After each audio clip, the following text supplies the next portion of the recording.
Welcome, everybody, and I'm glad to have you back at the Children's Behavioral Health Policy Academy. Family and Youth Voice Matters. We're now going into session 1 today, and it's great to have everybody back in the nice participation. And today we're going to focus in on how do we get to our priority topic areas as we think about the service delivery level of children's behavioral health. So we sort of have to explore, and we're going to look at, just the continuum, the service array for children's behavioral health, whether that is at a home, school, community-based level, or that is at acute hospitalization level, or even at the level of residential group home. We're also going to take a look at it from the perspective of different ages. So whether we're talking about, early childhood from birth to 8, or our school age children and youth, probably from like ages 9 to 15, and then our transition age youth from 16 up to 26, our young adults. So again, this academy was really geared towards helping and supporting and building family and youth leadership, giving us the tools to think about change at a policy and practice level so that we can better go participate in state and policy and decision-making boards across the state. Our action plan that we're developing is aimed more at how we can come up with priority areas and points that support children's mental health or substance use as a behavioral health lens as we do this work. Our advisory board helps us grow leadership, it helps us become knowledgeable, and it helps us connect back to the biggest service systems. And that's what we'll talk about today. We'll also gonna think about, if we go back to our first session, that was really our charge, really thinking about the importance of family, youth, young adult voice, how we begin to really take our place at the partnership level and work together at a state or local policy and practice level. And if we go to the second session last week, we started to think about that in regards to the 3 branches of government. And as we think about those 3 branches of government, whether that was the executive branch, the judicial branch, legislative branch, we really thought about that, how that impacts children's behavioral health and the different committees and groups there are. And so today, we're gonna focus much more at the level of service delivery. And to get us started, I am happy to share that we were able to bring Christine Monroe, who is on our board of directors. And Christine is a family leader, and also during the day, she is a social worker working in specialty courts at Family Court. And she also has a very compelling family story as she tries to, work through the experiences with her children in the behavioral health system. So Christine, could I have you come forward to share with us? Absolutely. Thank you, Lisa. Thank you, everybody, for participating in this, because this is so important. The way that we change the systems is exactly what we're doing here, right? So I commend each and every one of you that are sitting here today to try and facilitate the change in these systems, because I can tell you that they're pretty broken. I've been dealing with these systems since I was a child in Rhode Island. I am a person in long-term recovery, which means I haven't had to use any mind-altering substance since February 12th, 2007. So February, I'll have 14 years in recovery, which is huge. I am a child who was raised in the system. I was a ward of the state at 13 and placed in a group home. So my story goes way back.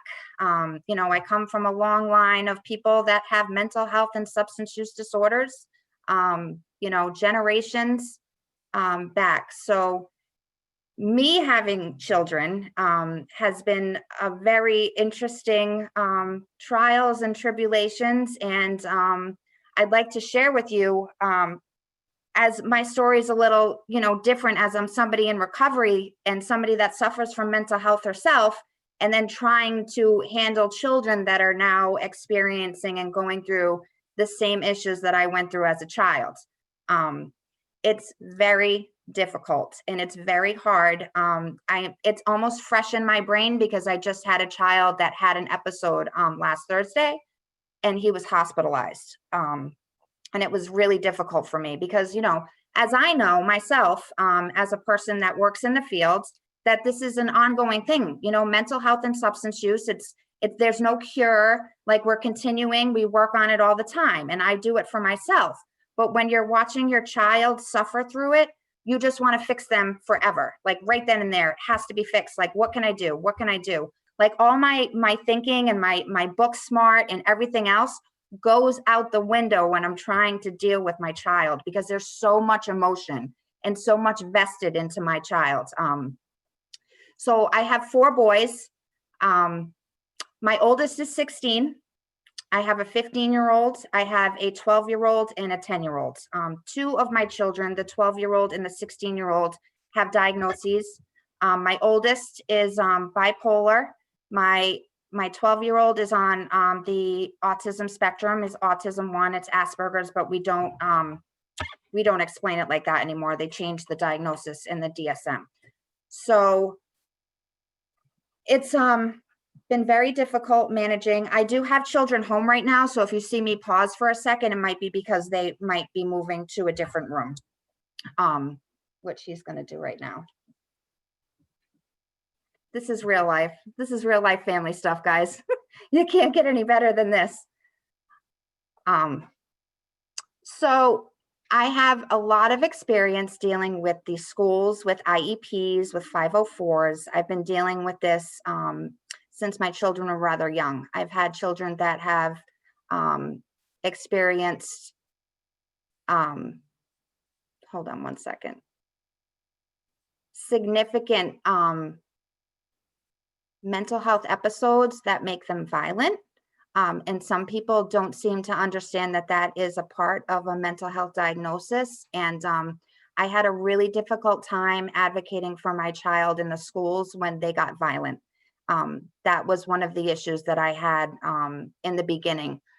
So suspensions, happened very frequently. I was at a point where I was picking up my child, my 12-year-old, when he was first diagnosed. Every single day I had to go to the public school and pick him up. So he was losing his education, and the teachers just had it with him, and they really didn't understand what was going on. And at that point, we really didn't understand what was going on either. And it can be very scary when you're watching your child have an episode like that. They are out of control, and it's heartbreaking to watch them flipping the desks. And, these symptoms are real, and they happen in schools, and they happen every day. And unfortunately, what I found is that some of the people that I've come in contact with, they were just not educated enough. They just didn't understand the symptoms that were correlated with the diagnoses. So my children have been, problem children, delinquents, it's been really, really difficult to try and maneuver the systems throughout, whether it be, within the school setting or various clinicians, because as a mother dealing with multiple children, I have had many services involved in my life, almost too many services, which makes it very inconsistent.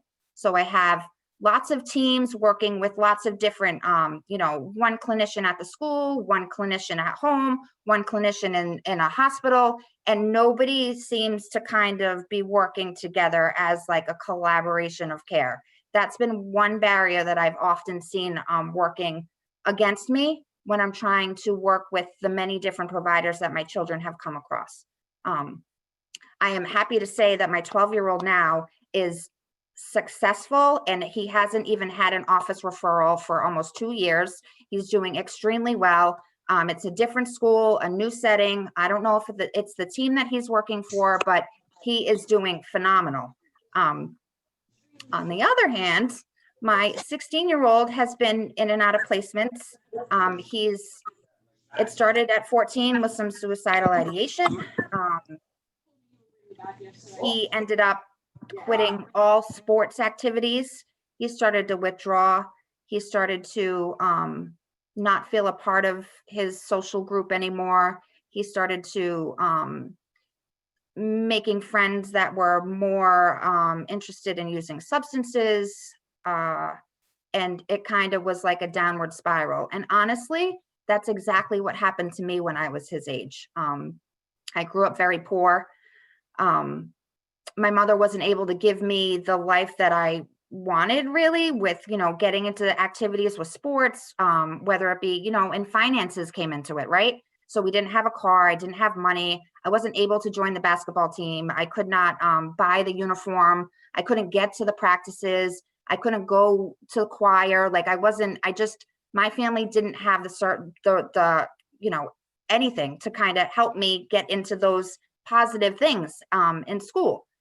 So although I tried with my son, it ended up his mental health started to exacerbate, and he started getting depressed. We still come from a lower socioeconomic status. I live in a housing complex.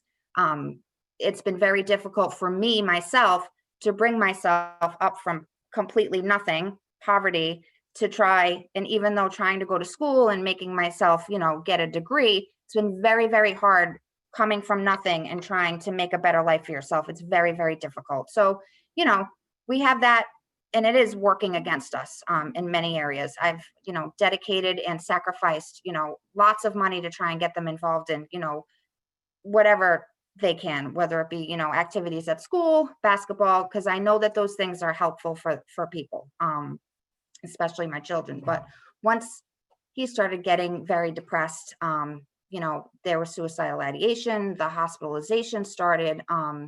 He wasn't so much violent, but the behaviors became criminal. So he ended up in a relationship with somebody and stole my car, which led me to having to call the police on him because I can't have him driving a car when he's 14.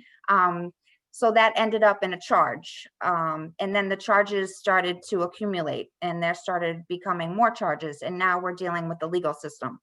And it's really difficult because he's got mental health issues. He's not a criminal, and he was 14 and he was 15 and now he's 16 at the time.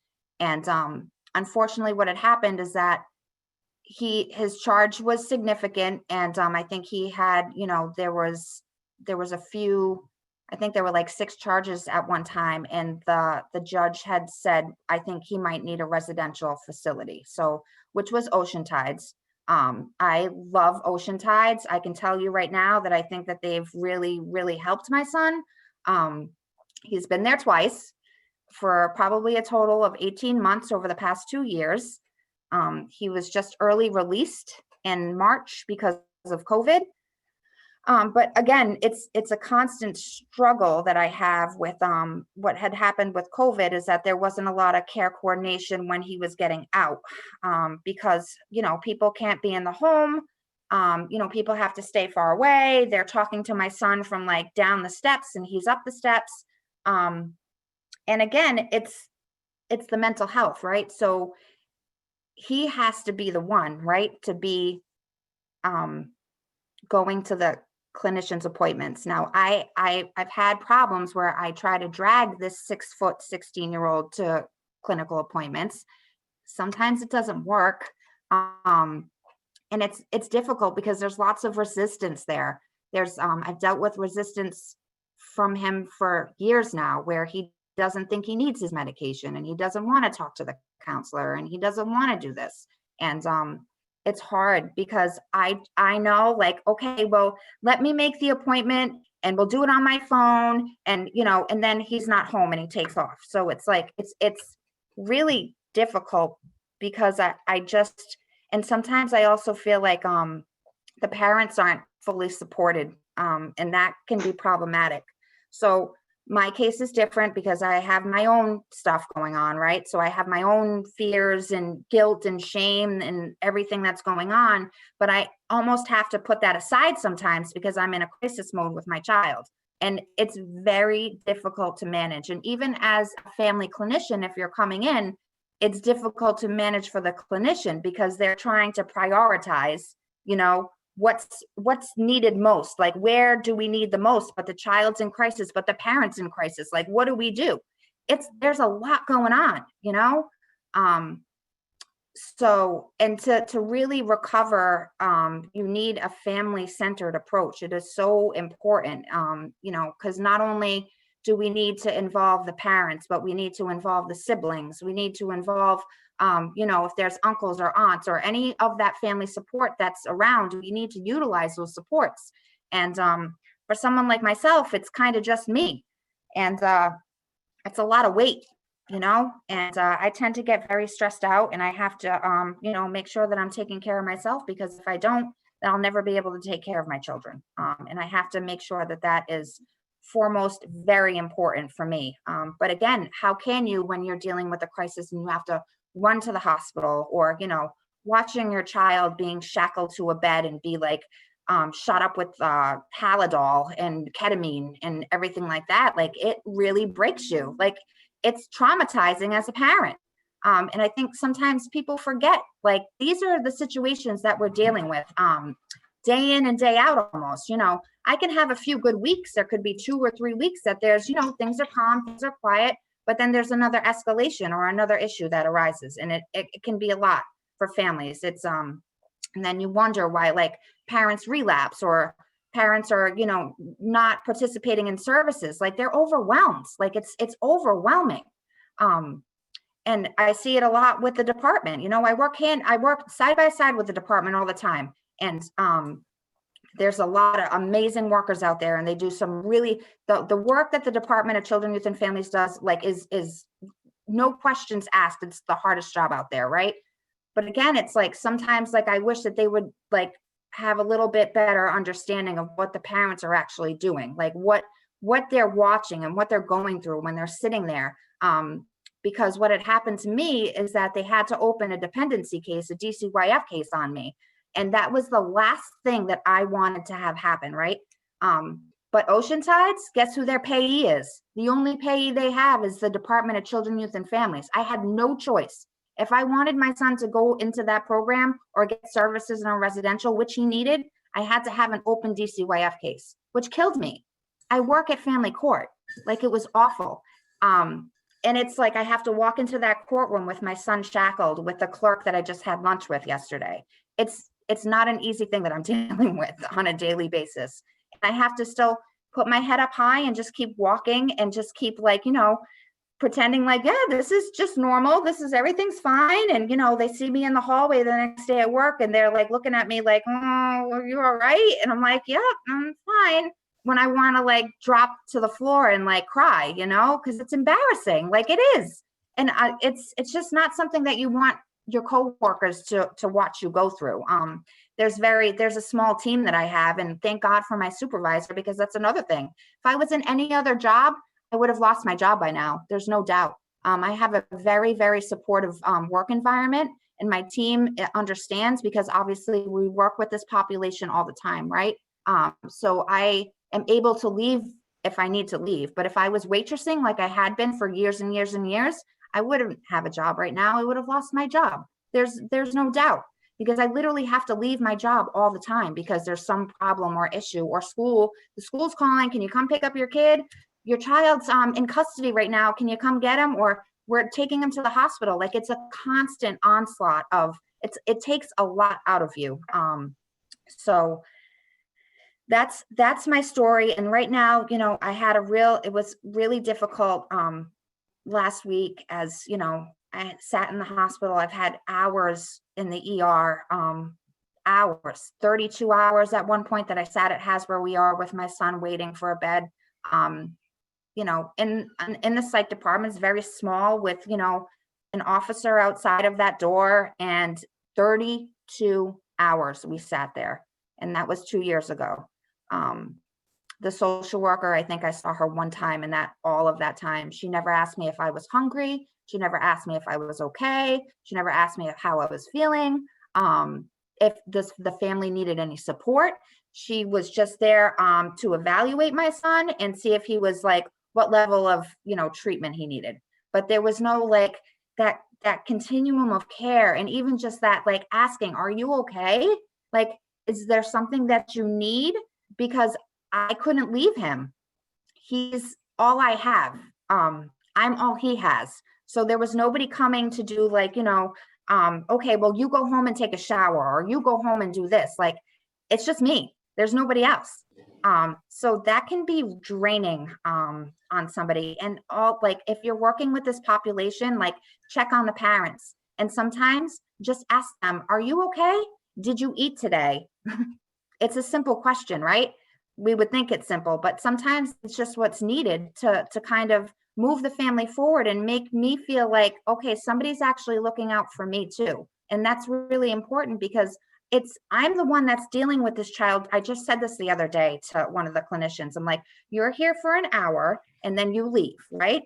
You can judge me all you want, and you can say whatever you need, and this family needs this and this family needs that.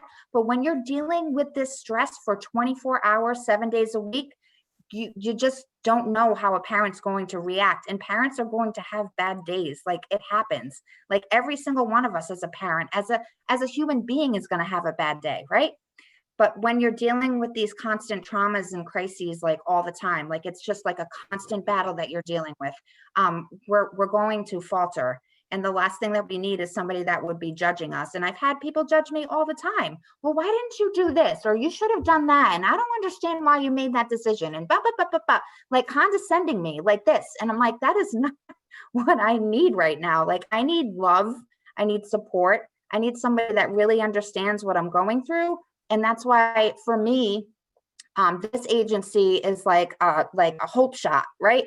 Because they're the peers and they really understand. And I can sit there and talk to another parent that has just spent 16 hours in the ER, and they know, and they're tired and they get it. And I could say, I've been there. I get it. I understand. Like, I have a really hard time, and like, I have my own issues, right? Like, I've said that before. I have a really hard time, and I find myself being very, very envious of people when they're like, oh yeah, my child's on the track team and he's going to this college. And, I get like really angry, and that's like something that I need to work on myself, right? That's like stuff that I need to work on. But like, I get angry because I want my kid to get out of bed today. Like, that's what I want to happen. Like, that is a good day for me. If my kid can get out of bed, if my kid can make it to school for one day a week, like, we're good. If he doesn't get arrested, like, okay, it's been 3 weeks, we haven't caught a charge. Like, that's good stuff. You can't say that to normal people. Like, they look at you like they're crazy. Like, it's like, but this is my real life. This is really what's happening for me. And it's hard because, most people wouldn't understand. But again, this is why this type of stuff is so important, because there's more people like me out there, right? But we're so scared to talk about it because there's so much stigma that's involved with parenting children with mental illness, mental health, substance use. There's so much stigma involved. And that's why, especially in my recovery, I'm very open about my recovery. I have been for a long time. I am a person in long-term recovery. I will tell anybody that. Like, that is not something that I am ashamed of, because you know what?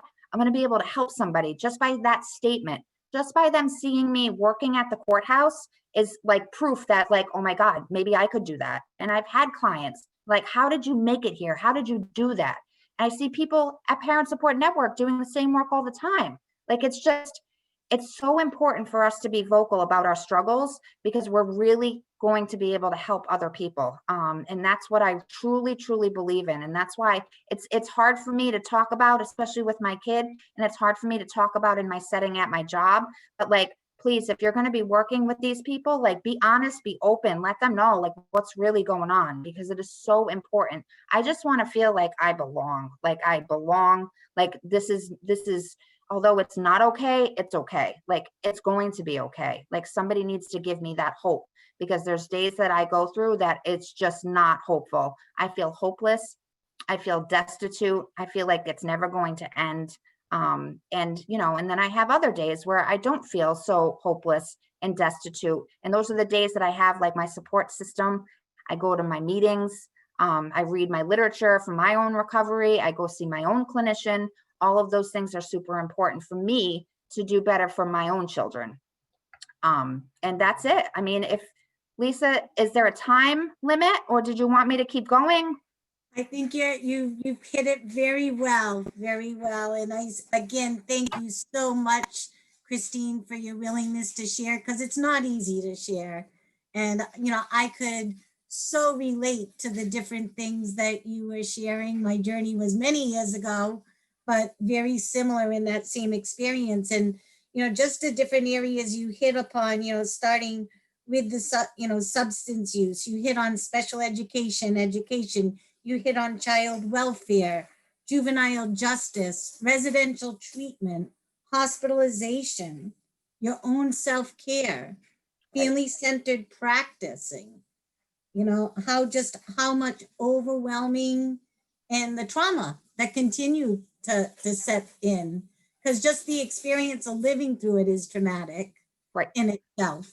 So again, thank you so much. And I think that many people were identifying. There's a lot of great chat of people saying thank you and identifying. And I hope you'll stay on with us as we have this very important discussion and breakout groups today. And I'm just so honored to have you on our board of directors, Christine, and leading Thank the you, mission Lisa. of Parent Support Network. Thank you very much, everybody. I really appreciate that. Thank you. So with that, I'm gonna share the screen again. Let's see if I can get everything up. And as we move forward, I think everybody can see it. So as we talk about for some of you, this may be new language, and for some it may be refresher. We have had and been building a system of care in Rhode Island for many, many years. The word system of care, what that really means at a framework level, we're thinking big picture now, we're thinking statewide. And as we think about that, we're talking about things being family driven. So when Christine used the words family-centered care, how are the children and the families at the center and driving the decision making? How are we being asked how we want to see care look? And in order to be able to shape our own care means we have to have access to information to make good informed decisions, right? And then as our young people get older and they become youth to young adults, we're looking at self-directed care. And you heard that, Christine talked about helping and supporting her own son, but she kept talking about her own self-directed care too. And so we're taking care of ourselves and we're taking care of our families. And so that's, family driven means we're involved at all levels, not only leading our own families' lives, but we're also leading and being partners at all the tables in a system of care, the policy boards that are impacting our lives. At this time, when we think of cultural and linguistic competence, we should all be trained and working with our state agencies and partners to make sure that everybody is trained well in the national standards of cultural and linguistically appropriate services, or known as CLAS. I know this is a training Parent Support Network provides ongoing along with implicit bias. And again, we can't reduce the disparities and the disproportionality that exists within service delivery for different races, ethnicities, culture of our children, youth, and families if we are not at least abiding by CLAS. So I ask everybody to bring that forward and get the training and the learning and to share our diverse perspectives. Everything we do now, we need to be trauma informed. We know almost everybody on my staff as family or peer recovery specialists, the work that we're doing, most of us have faced complex trauma in our lives. So our ability to be learning and becoming trauma informed, and this is another area that Parent Support Network offers ongoing training in partnership with Family Services of Rhode Island, who has been our trauma informed training leaders in our state. And we learn about the 12 concepts of trauma informed care and also evidence-based seeking safety. The importance of interagency teaming, collaboration, partnership, whether that's at the state level and getting our state partners to work together. Again, we were excited as we put the call out there for participation, expecting our families and youth and young adults to sign up for this. Academy, we were excited when we had state and local partners signing up too, because the more that they can understand family and youth voice and partner with us, but it's also the collaboration in and between all of our system of care partners. So how is education working with child welfare, or how is the juvenile justice system working with behavioral health, and so on. So again, we want to see strong interagency collaboration and effective and evidence-based practices. So what are those practices out there, whether they're at the prevention, intervention, treatment, or recovery level, that are going to be the most effective, and how are we able to access them for our children and families, or for our youth and young adults? And again, if we're doing good systemic care work, we're continuously promoting quality assurance and holding everybody accountable and moving everybody along for good practice. So when we talk about systemic care, this is the framework that we're trying to drive all the way up to a policy, or what I call a governance level. So how at a governance level are we all making decisions? And good governance would mean families, youth, young adults are 50% of the voice in helping to make those decisions at a state policy level. This is a good example in circle you see here with the child and family in the middle. And when we started doing early systemic care work, we thought of things directly right at services. And when you think of interagency collaboration, you can see how essential that is to each of these circles of areas, because all these different areas are the different types of services and supports children and family will utilize as they seek help and support. And if you're really starting to move from services, which my feeling is we should always be focused on needs and understanding the need of a child and family. And then those needs really dictate the services, which bring us back to the interagency collaboration and partnership of the different service systems who provide those services. But if I'm having a discussion with a parent or a young person, I'm focusing more across these life domains that are going to help and support them. So whether it is they need a good place to live, they have access to medical, they feel they're in a safe place, that they have a place to live, that their legal rights are getting protected. So many different areas of these life domains, but these are the real needs. And so as we talk to families, they're looking for ways to meet these needs, which then interact back to these service systems and the services. And then as we go forward and everything that we've learned in systemic care over the years, one of the things that we're founded in Parent Support Network, all our direct services are founded on the wraparound principles. And why I love the wraparound principles and the wraparound process is, again, it was a practice that was developed in partnership with the families who were going through experiences like Christine was describing. So as wraparound came to life, it was never an intended process that was developed only by professionals for families. It actually came out of family and youth voice and choice. And so key things of being able to know that we're community-based, because I live in the context of my home and community, and I want my child to go to his local school or a local childcare facility. I need to be able to have my own voice and choice. And if I'm a young person, that even my own self-directed care. And that things are team-based, whether they're my formal treatment providers or my school teacher, or having natural supports like my family, my friends, or my church people. That's team. That's what builds team. And those natural supports are those that might be sticking with me for a long time, like my family. And that we're building strong collaboration. Again, that we're being culturally and linguistically competent and responsive and sensitive. That everything's individualized. That my care isn't going to look like everybody else's care, and that if I go to one agency, everybody doesn't look the same and isn't getting the same services, because we're all unique and different, and each of our children's needs are different. Our needs are different, and should always be strength-based about what is working, what is our foundation, what can we build upon, and unconditional care in the sense that when things get really hard and what we developed as our best plan and it isn't working, that we're willing to come back together and try again. And that even if my child was to really disappoint somebody or to do something that was really hard, that you're not going to give up on us, that unconditional, that you're going to stick by us. And that outcome based, that we're getting to good, successful outcomes and we're starting to see change.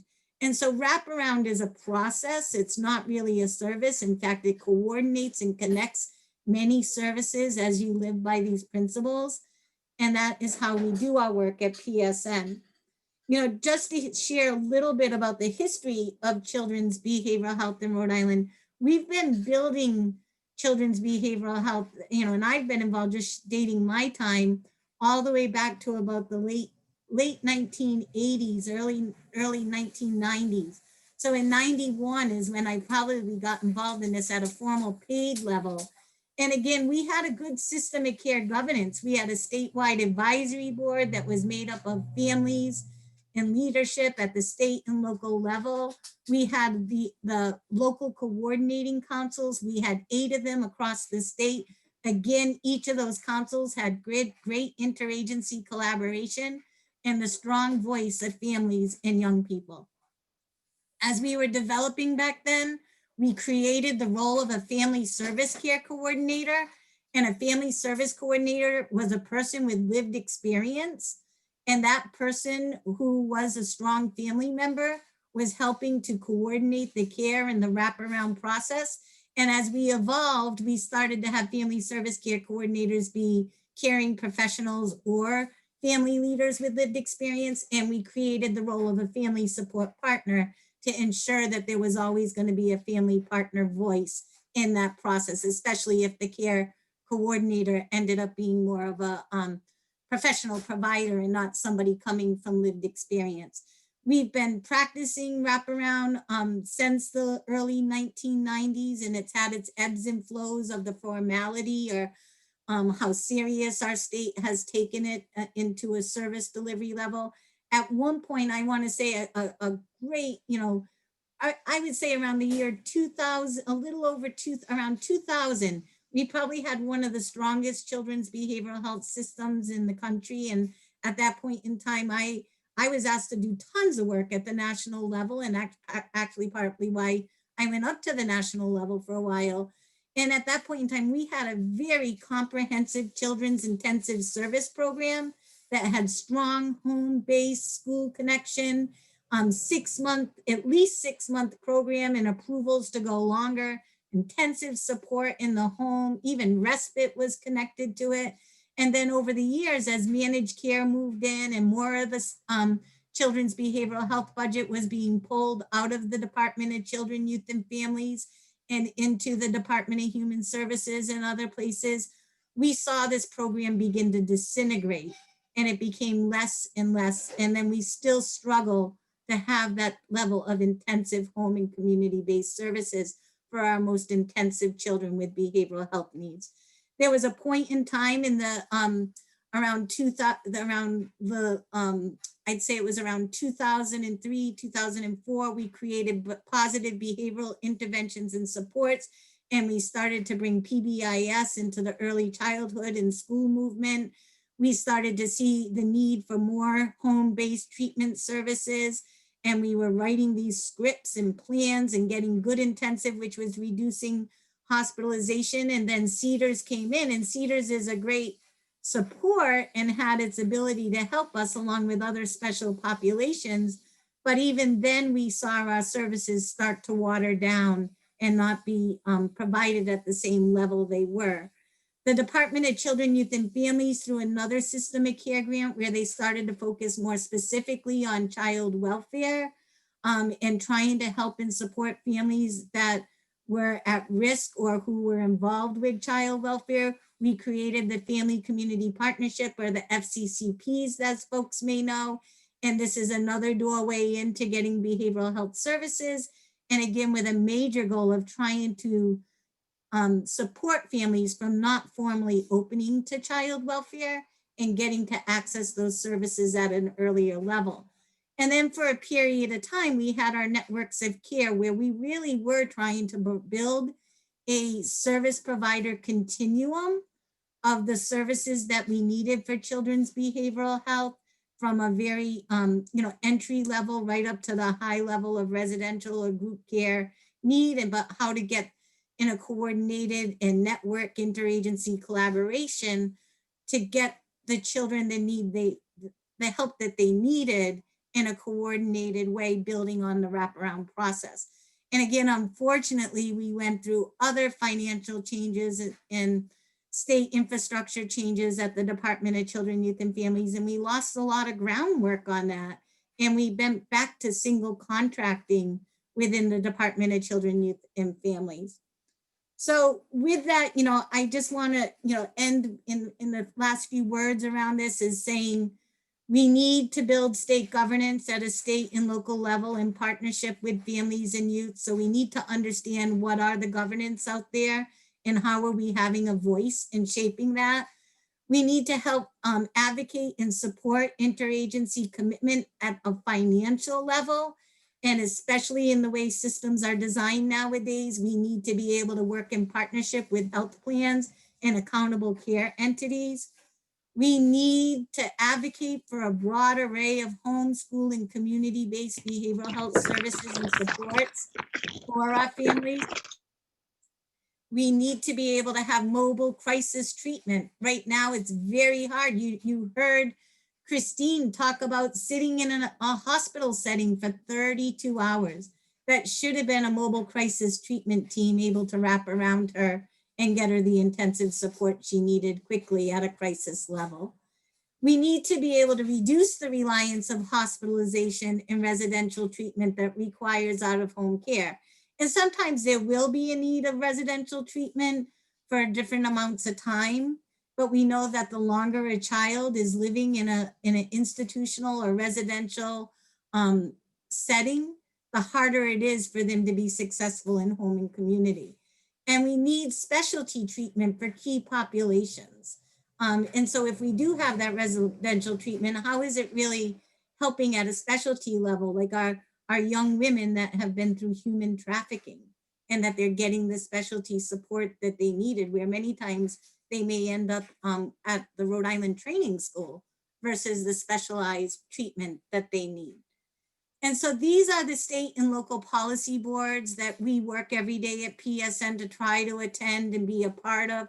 And I'm sure there's more that we haven't begun to mention, but I think it's so important because part of our work that we're trying to do to build a state plan that just gets the key messages and priority areas for families and youth to help advocate for. It's not to create a committee that will be almighty, but it's to create an advisory board that can really go out and participate on these important state policy and local policy boards that really want family and youth voice and partnership. And so it's more for us to get our tools and to be aligned and to really find ourselves working in partnership around these. So, when we start to do our work as we break back down into breakout groups, I don't want us to forget about these state and local policy boards and to work together with them so that they can be part of our plan, because I know it is a major goal for Parent Support Network to increase family, youth, young adult voice on these state and local policy boards. So at that, I'm going to stop a moment.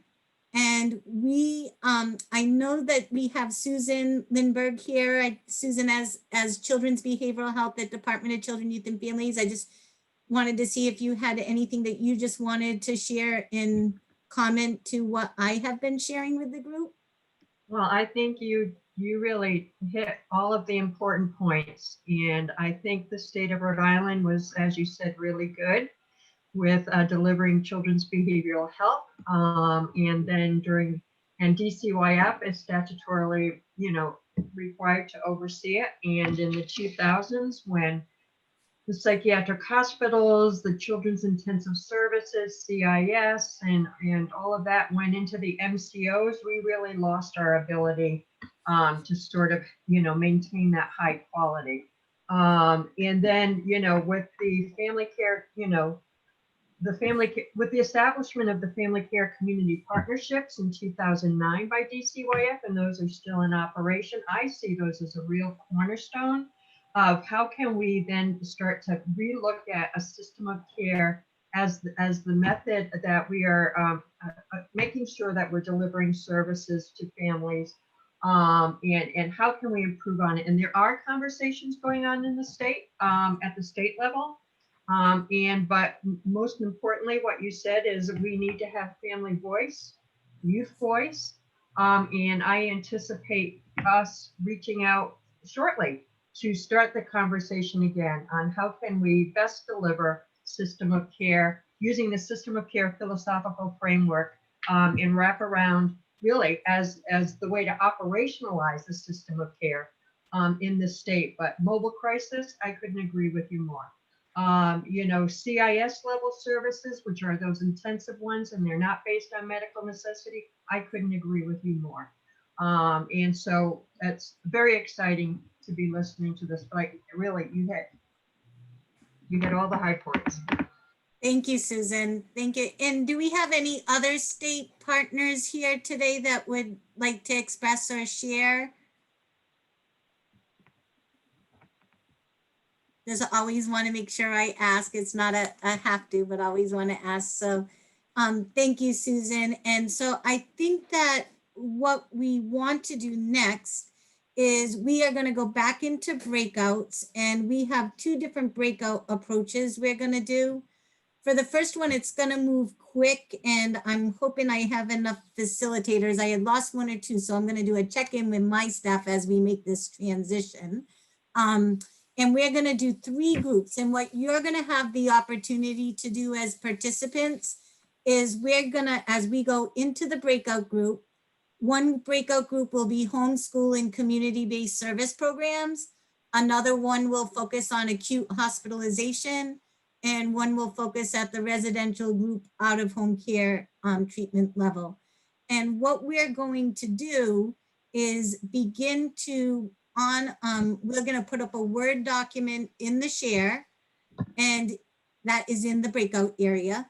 And we're going to take note, and then we're going to we're going to move to each group so that everybody can add to that Word document, and that we can, by the time the third group gets there, you're going to see what everybody else wrote and what you want to add to, so that we can make sure that we're getting joint input around this. And I do ask you to really think and prioritize the areas that you think are going to be the most important for us to focus on, and focus could be educating ourselves, which sometimes we need to do before we can make any type of change. We need to be informed. So think about it from the level of gathering information.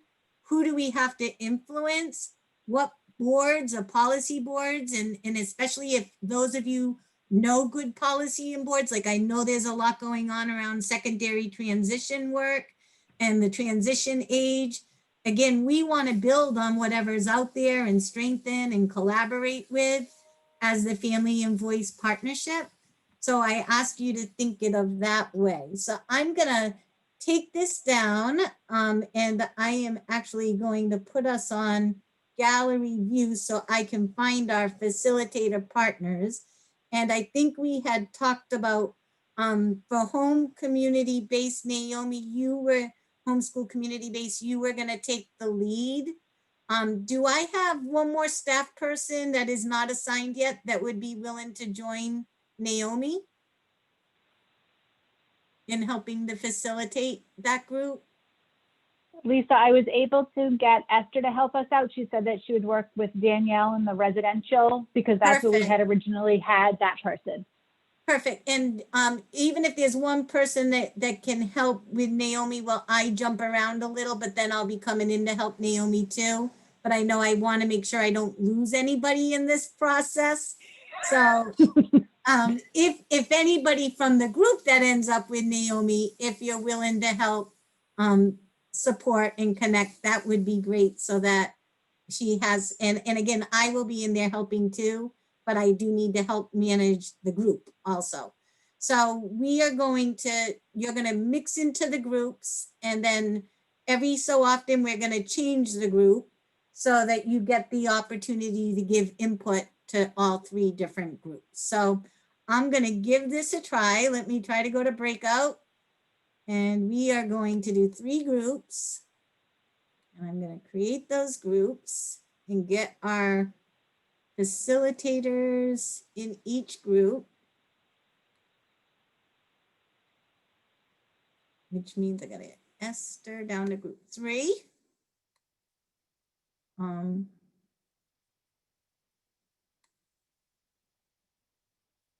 We got 1,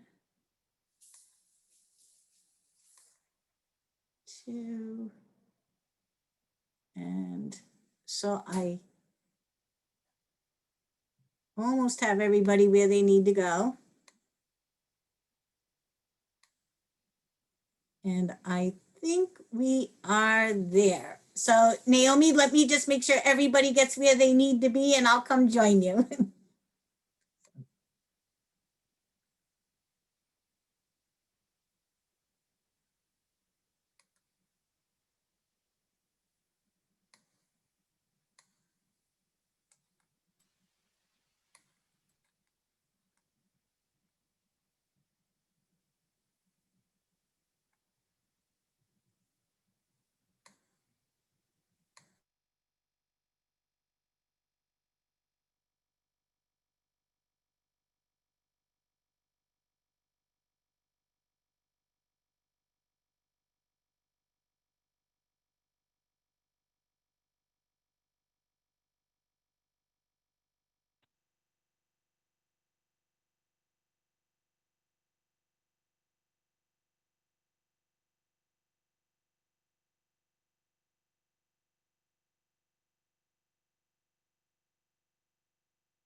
I've seen it tried before.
Well, guys, I know everybody was mid-conversation and the breakout groups ended.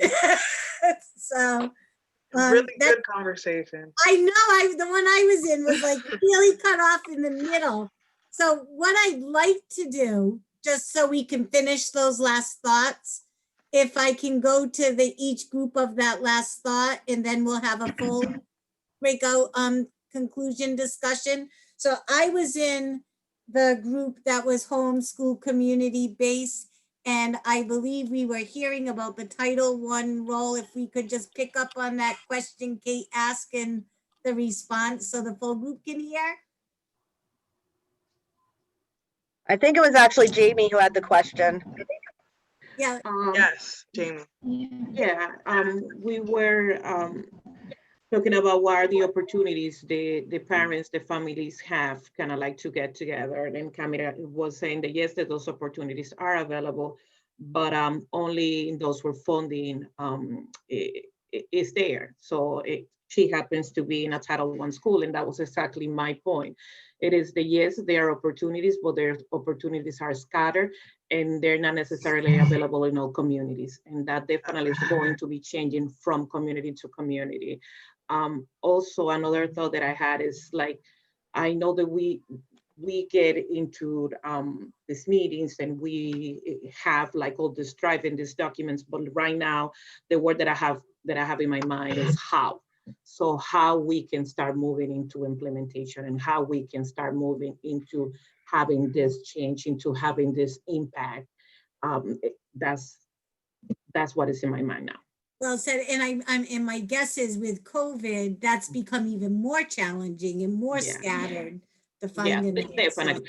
But this is kind of like a two, there are two thoughts. So one is yes, the opportunities for families to get these connections, they are changing depending on the communities where they are, definitely, depending on the zip codes, depending on the city that they're living, you're going to see the difference in the outreach and the difference into the parent engagement. So that's one thing.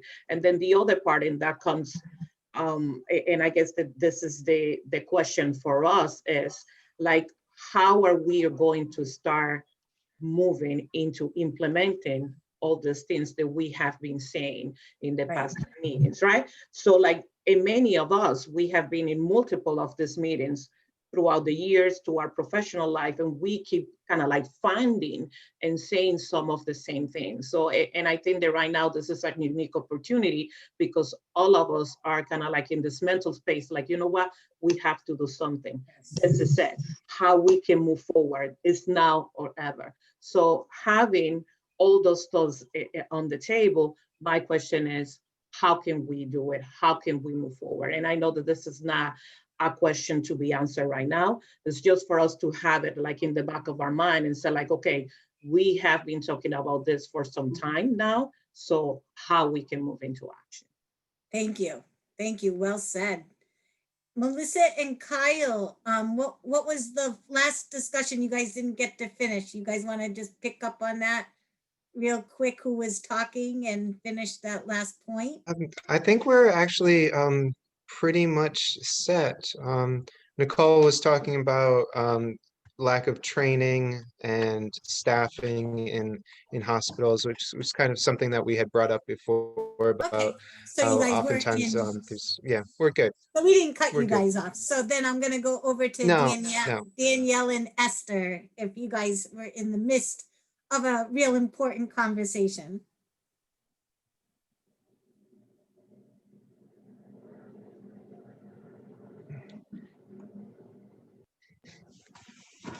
Danielle?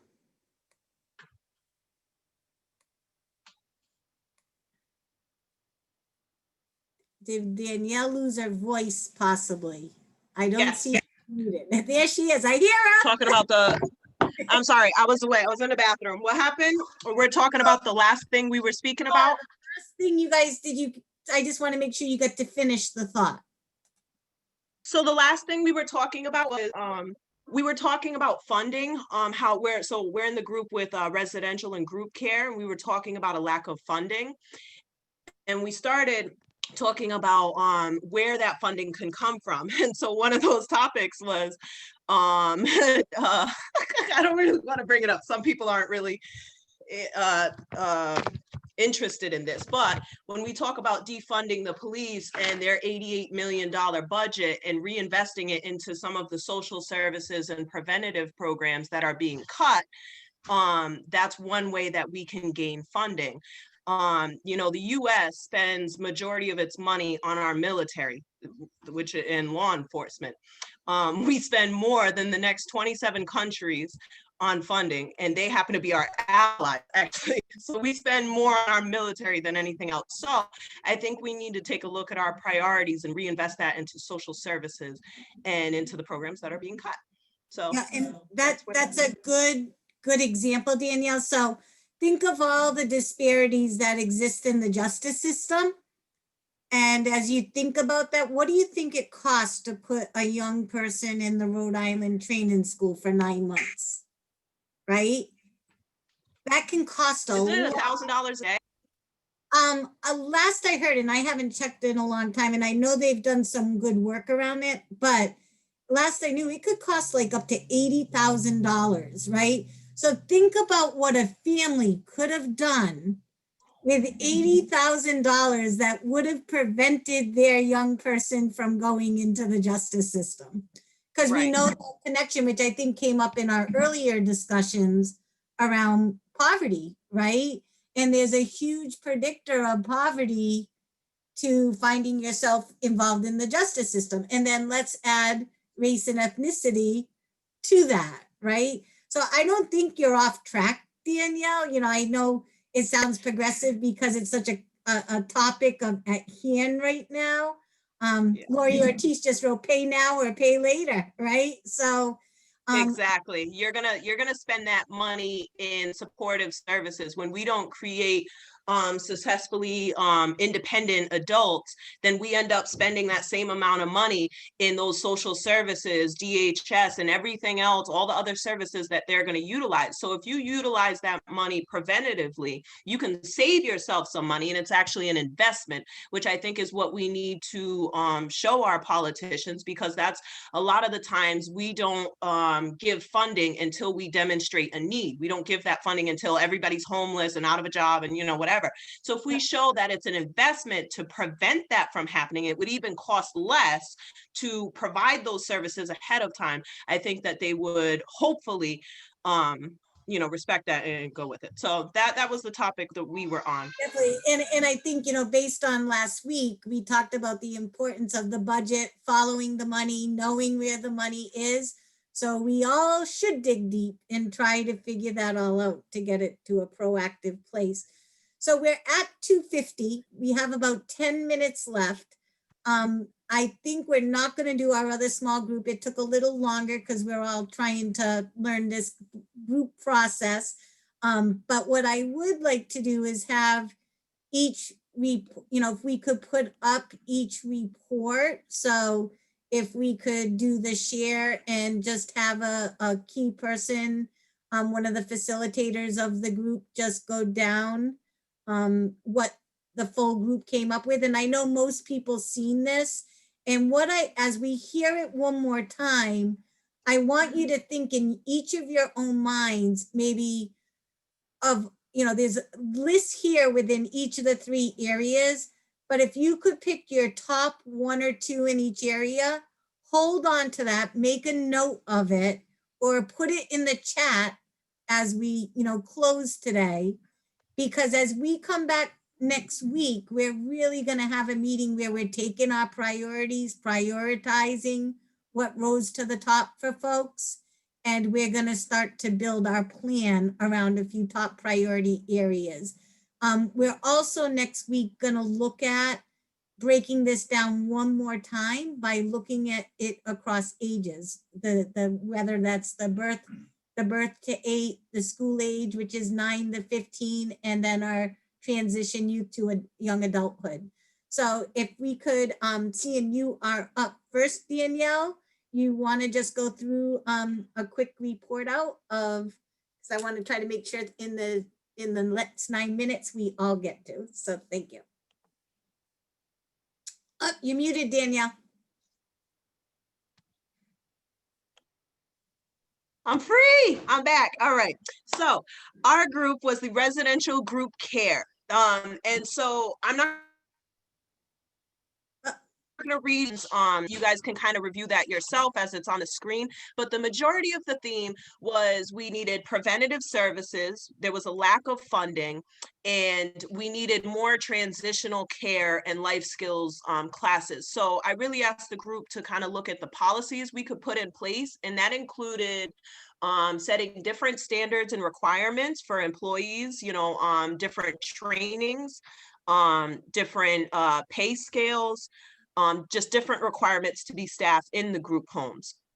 There were incentives that we wanted to look at for politicians and group homes that weren't meeting the needs of the people, making sure, that there were family voices and people who were involved in the group homes, making sure that they're on those policy boards. And if they're not, then something needs to happen. So creating some policies around that.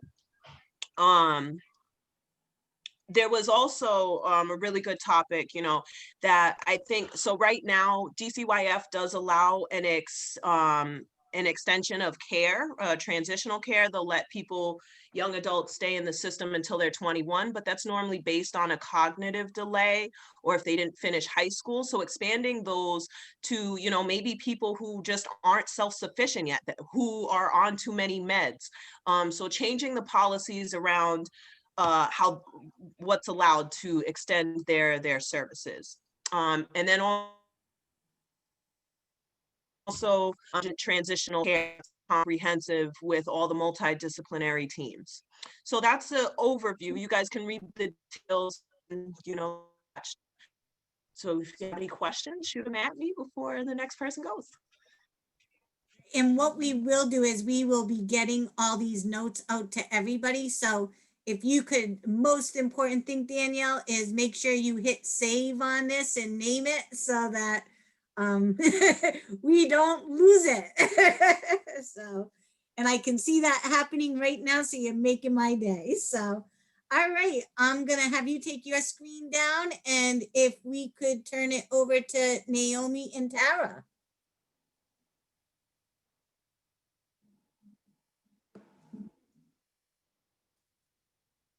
Okay, so we had homeschool and community-based services.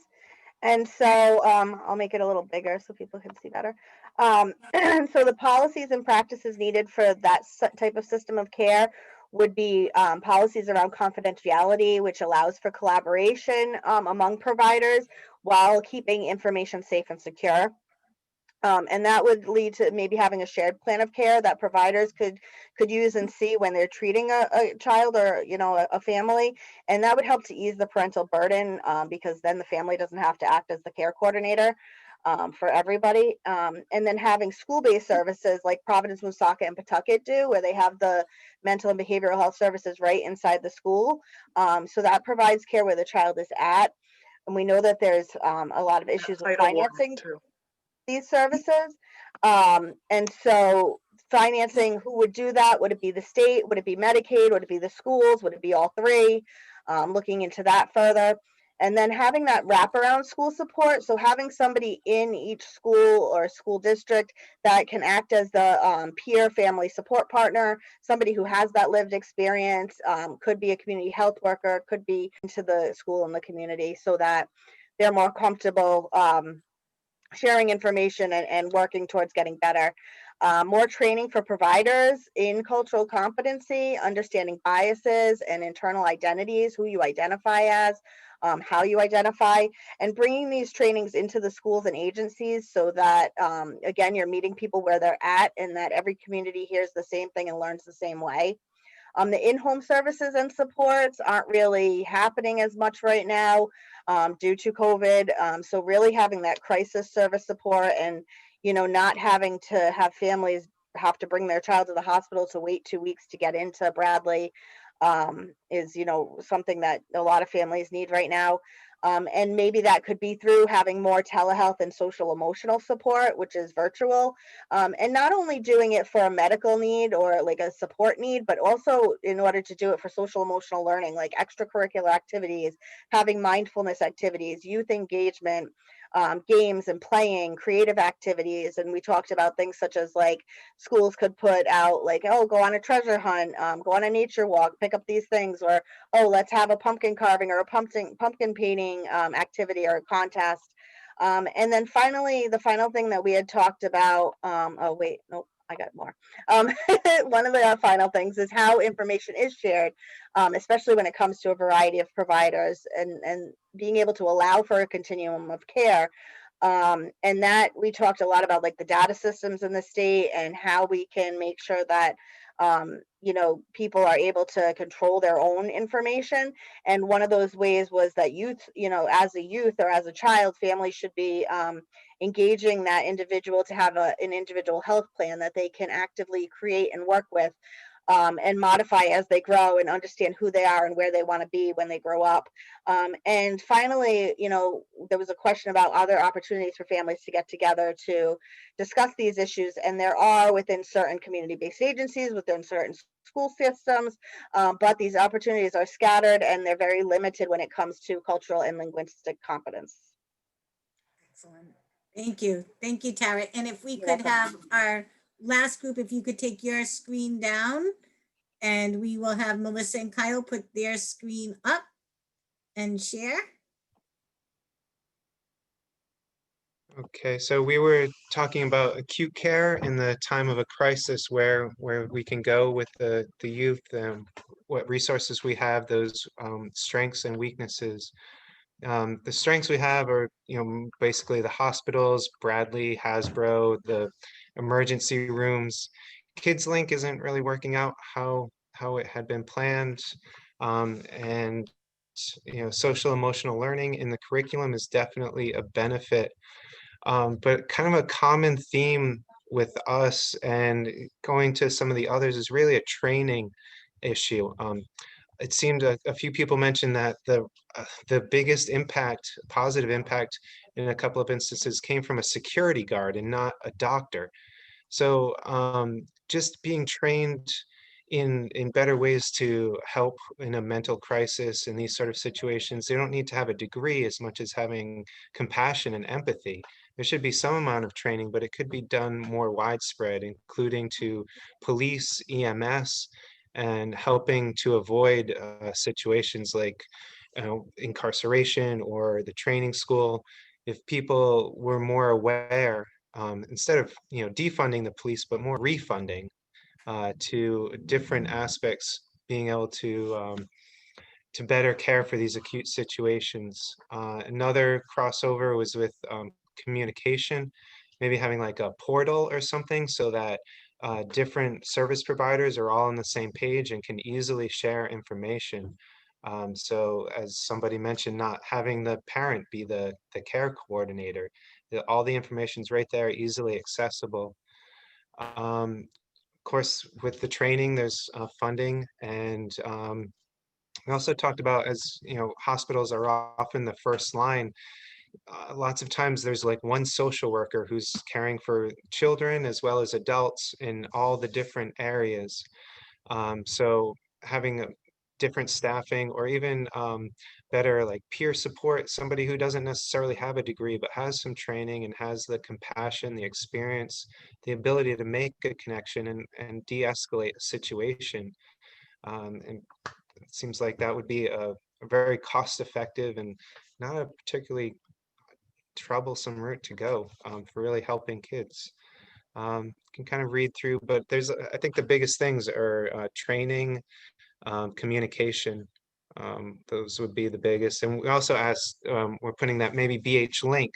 They seem to be doing a good job for serving adults, but maybe as a crisis that they open up to children instead of having a completely separate Kids Link, which doesn't seem to be doing the job that was intended.